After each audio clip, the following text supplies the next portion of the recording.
And that was during a streak where it was like 14 fire alarms in a week. Oh my goodness. My freshman year. Welcome everybody to the first episode of the Voice of Generation Now podcast. I am your host, Owen Smith, and I am so glad to be here. This is going to be a podcast based on interviewing some Olivet guests. It can be students, it can be non-students, but we're going to have a great time here. We have a live audience, so at the end, we're going to have some people ask our special guests some questions. I'm going to introduce to you our first ever guest on the Voice of Generation Now. It is none other than Colman Doering. What's up? Round of applause. Thank you. There you go. Thanks, Colman, for coming on. Yeah, for sure. Absolutely. Appreciate it. So if you guys don't know who Colman is, he's pretty involved around campus. I'm sure you've seen him. He towers over everybody. Do you want to tell the people how tall you are? I'm 6'5". That is crazy. Yeah. That is crazy. I'm visible. You can't miss him. You can't miss him. Even if you don't know who he is. I mean, honestly, I'm just going to be real. I just met him like 20 minutes ago, but I've seen him everywhere because you can't miss the guy. So that's fun. So let's just kick it off by going into detail about what you do. So you are a part of something called Spoons for Forks. Yeah.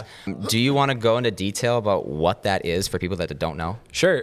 Spoons for Forks is Olivet's improv comedy club. We do shows about once a month. Oh, let's see if I can remember our like message statement off the top of my head. It's glorifying God through, I think it's just like glorifying God through improv comedy. We have like practices twice a week and stuff, and it's a lot of fun. I'm the treasurer and the lore master of Spoons for Forks, which is a title that doesn't really mean a lot, but it's fun. It sounds cool. Yeah. So that's all that matters. It sounds cool. What does the name Spoons for Forks, like, do you know where that comes from? It's very random. It was a name that was chosen by like the original like group. Okay. I honestly have no idea what it means. Okay. Like it's just sort of a like I think they just wanted something and they were like, these sound good together. Yeah. Like most improv comedy teams have a name that's either some sort of like inside joke or is just a random like collection of words. And so at some point, I'm sure it meant something to the people on the team. And now it's just, we just kept it for this long. I mean, Don't want to change it. It has enough legacy enough where you kept it. Yeah. That's cool. What would you say is like, do you have any specific fun memories of doing shows for that? Absolutely, yeah. Well, I joined my freshman year, my second semester. I remember too when I was like applying to Olivet and like I was looking through like clubs and stuff. I saw that they had an improv comedy team, and I was like, oh shoot, that sounds like cool. I want to check it out. Yeah. And so I went on YouTube and like found like an old show from like 2014 or something like that. Okay. So like just ancient video. And I started watching it, and most of the time, improv needs like time to cook. You just like have to like let it go for a sec. I didn't know that, so I watched like the first 30 seconds of a scene, and I was like, "This isn't it." Like, I was like, "This isn't for me." Yeah. And then my friend Wesley brought me to a show. It was the second show of that semester, and he was like, "Hey, like I have a free ticket. You like gotta come see this. It's super fun." And so I went, and then I was like, yeah, I gotta travel for this. And so I auditioned the next semester and I got on. That's awesome, man. Yeah. That's so cool. Do you guys know when your next show is? Our next show is October 25th. It's our homecoming show. So we've got our two new members, Luke Lacasio and Jace Hunt, are joining us on stage. And not all of our alumni, but a lot of our alumni come back too for that show. Then they get to do games and stuff with us. So it's usually our biggest turnout, which is super fun. We try to get people sitting on the floor for that one. So that's the goal. That's so cool. I know a lot on the Snapchat stories we see stuff about like the shows. The out of context clips are some of my favorite. Oh my gosh. There was one that had me dying. There was one. I can't remember what it was, but I think you were involved in it. It had me dying. I don't remember what it was. Those are super fun. We're going to talk about how you were a Nesbit RA. Yeah. And I wouldn't say I have beef with Nesbit, but I'm pretty proud of a Chapman alumni. Yeah. So what would you say is something that Nesbit has over Chapman? My go-to answer with this is always that Nesbit, in my opinion, feels more like a home than Chapman does. Okay. I think like it's got it just has more of like a cozy vibe to it. Like the like lobby with like Nesbit to go obviously is a plus. I'll give you that. Yeah, no, we have a really good lobby, and that's huge, and like personal air conditioning in each room and stuff like that. So those are like my go-tos. Otherwise, I'm just a Nesbit fanboy. So like that's what I enjoy. I got that.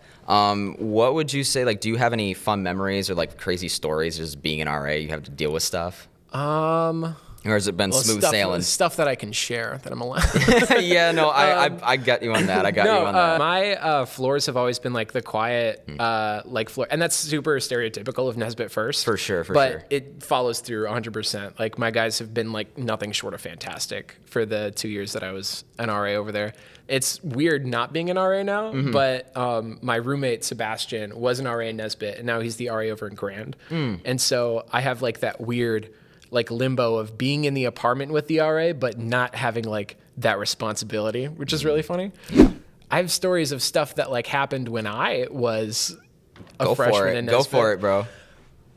All right, I think I can share this.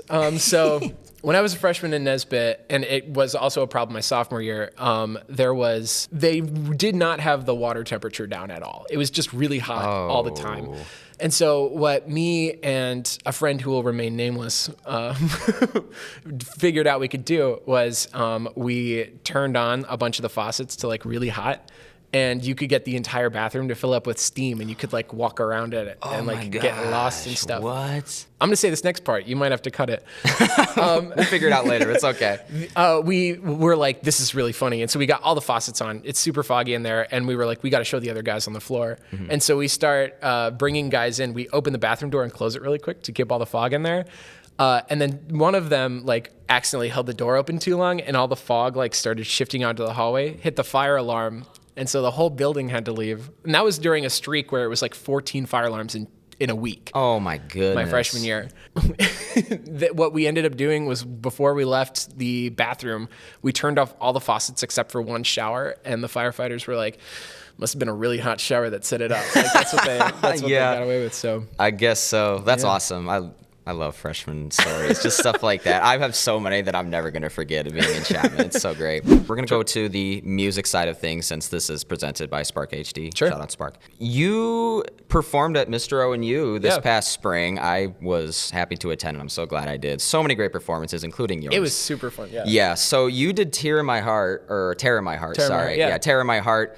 By 21 Pilots, and definitely, I mean, you didn't win, obviously, but one of the, by far, one of the best. Thank you. Definitely, in my opinion, one of the best for sure. So much. Can you just talk about like the preparation of just like the piano stuff too? Like, holy smokes. I am not trained in piano at all. I'm self-taught, and so a lot of that was just like when they were like, this is like what the theme is going to be for Mr. O&U and stuff this year. I knew like I was like, I want to figure out how to do some sort of like live like music performance thing. And so I chose that song just because there really wasn't like a deeper meaning to it. I was just like, this is a really fun song. It was a good song. Yeah. And so a lot of the prep that went into it was like I learned the song, and then I got my buddy Cabot to play drums with me for it. And then I found on YouTube like a backing track of everything except for like piano and drums. And then it was a really funky system of getting a metronome for him so that he could keep in time with the track, and like making like in GarageBand, I made like an intro for it and stuff like that. But yeah, that was, and it was just running the song over and over again in like the choir room until we were like, we think this is stage ready. Yeah. You also make music in your free time. I saw on Instagram that you have a new album. Is that true? I have an EP that I'm working on. I'm working on it right now. I have a single out for it called Other Side of the World. Awesome. That is, So if you want to plug it, go for it. Sure, yeah. It's on Spotify, wherever you listen to it. It's I have 3 songs out in total. My first 2 are fine. It's like a lot. It's a lot different than the first 2. The first 2 are more like pop, like synth sort of stuff. And then this one, I was like, I know how to play guitar, so I might as well try and like use it. And I really like this one. So I've got that, and then I have an EP that I'm working on called Punch that is going to be out sooner or later once I put my head down. I don't have as much homework to work on. Yeah, for real. Do you have any like favorite music you like to listen to in your free time? Sure. I really like rock music and like alternative music. I like to think that I never had an emo phase in middle school, and then it sort of like that music found its way into like my like daily listening. So I listen to Just a lot of like alternative rock stuff like that. That's awesome. I adore pop music too. Okay. Like I think pop is like having a huge renaissance right now, which is really fun. And a lot of the stuff that's come out like this summer and the past summer has been in like rotation for me. It's been great. Awesome. So we're gonna turn it to the audience now. If anyone has any questions, you can make your way right over there. There's a mic right here behind this camera. If you want to go for it. All right. Is this live? Yeah, go for it, bro. Okay. Should I introduce myself? Go for it, yeah. My name is Brandon Swartz. I'm a sophomore right now. I have a question. So, would you rather have unlimited bacon and no video games, or unlimited video games and no video games? This is a good question. This is if you know. For those who know yes. for those who know the origin of this question, this is a very good question. That's great. My answer to this is going to be unlimited bacon, but no games, I think. Why? Well, because then I have so much bacon, and I think I'll be fine without games, but I've got all that bacon. Because the other option is like I have games, but then I don't, which is sort of, the problem with that one. Yeah. That is true. Yeah. One other question. If you could improve one thing about Olivet, what would it be? That's a good question. That's a great question, actually. I've never been given a platform like this before. Yeah. If I could improve one thing about Olivet, man, I don't know. I think if I could improve one thing about Olivet, I could give a joke answer, or I could actually take advantage of this one. You could do both. My joke answer would be getting an elevator in Burke that doesn't scare me. Ooh, yeah. I think one that doesn't shake violently. I don't know if I have like a really serious answer, actually. I think that's pretty much it. It's just, we need a new elevator, food too, maybe. Yeah. Olivet's pretty cool. Yep. It's pretty cool. That is true. Got some good stuff here. That is true. Olivet is pretty great. It is. Olivet's pretty solid. Awesome. Yeah. Thanks, man. Thank you for your question. Yeah, I might come back later. Perfect, man. Perfect. Does anyone else in the audience have another question? Oh, boy, we got Jackie on the move. From downtown. From downtown. Oh, my goodness, Valentine. Whoa. What was your experience like in Broadway Review? My experience in Broadway That's Review. A good question. Yeah. Broadway Review is super, super fun. To like rewind a bit, I did a lot of theater in high school, and then because of COVID, all of that sort of fizzled out. And then for a bit, like Spoons for Forks was just the theater that I was like into, until finally my last year I was like, I think it's time to like hop back into stuff. So I did Beauty and the Beast, and I got to play Lumiere, which is super sick. And then this semester I was like, I want to hop in something again, and so I did Broadway Review, which was just run by Green Room, like our directing crew it was Ella, Katie, and Lauren, right? Yeah, they killed it. They did super good, and our choreographers were fantastic. That was Sydney and Tia. Yeah, I got it. And it was such a fun experience. I got to do like a duet song called "It Only Takes a Taste" from Waitress, which was super fun. Awesome. I played Aaron in "Stupid with Love" from Mean Girls. Okay. Originally, I wasn't even going to be Aaron in that song, and then they were like, surprise, you're going to be Aaron, which was less work for me, so it worked out. Awesome. That's cool. Yeah, that was a super fun show. It was a lot of good times. I didn't get to go to Broadway Review. I actually was out of town, but I heard nothing but great things about it. It was quite super frankly. fun, yeah. I heard a lot of plugs, that's for sure, especially at Starbucks when they had the Broadway Review drink. Yeah. I heard like everywhere. I was like, oh, Broadway Review. I'm like, oh my goodness. They're plugging the we crap got the out word of this. out. It was good. Well, that was successful. I'll tell you that much. You definitely got the word out. Does anyone else have any other questions in the audience? Go, Kaislyn, go. Yay. So, as we can see right now, you have longish hair. Have you always grown your hair out or done anything crazy to it? For the longest time, my parents are very like budget wise. So for the longest time, the situation was my dad would sit me down on a stool like in the garage, give me like a dum-dum sucker when I was like 5, and then just buzz my head. Like, it was just, he just took a razor and would like army style, just buzz the whole thing. And I didn't know any better. I was like 7, so it didn't matter. Yeah. And then it was, and I have like a history of just getting really rough haircuts. And so it was sophomore year.